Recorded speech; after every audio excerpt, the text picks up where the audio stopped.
হাওর ও জলাভূমি দখল, ভরাট এবং অবৈধভাবে মাছ শিকারে সর্বোচ্চ 2 বছর কারাদণ্ড বা 10 লাখ টাকা জরিমানা বা উভয় দণ্ডের বিধান রেখে বাংলাদেশ হাওর ও জলাভূমি সংরক্ষণ অধ্যাদেশ 2026 জারি করেছেন রাষ্ট্রপতি। বুধবার 14 জানুয়ারি রাতে আইন মন্ত্রণালয়ের লেজিসলেটিভ ও সংসদ বিষয়ক বিভাগ থেকে অধ্যাদেশটি জারি করা হয়। এর মাধ্যমে প্রথমবারের মতো হাওর ও জলাভূমি উন্নয়ন অধিদপ্তরকে আইনি কাঠামোর আওতায় এনে তাদের দায়িত্ব ও ক্ষমতা নির্দিষ্ট করা হলো।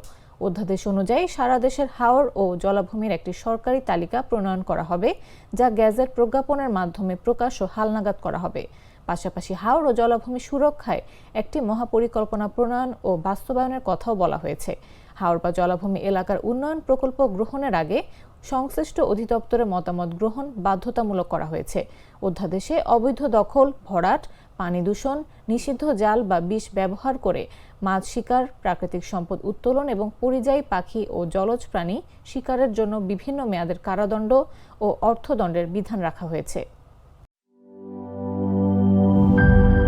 দুধার চকলেটে একাকার হয়ে ওঠা প্রাণ লেয়ার সম্পর্কের মিষ্টি ম্যাজিক।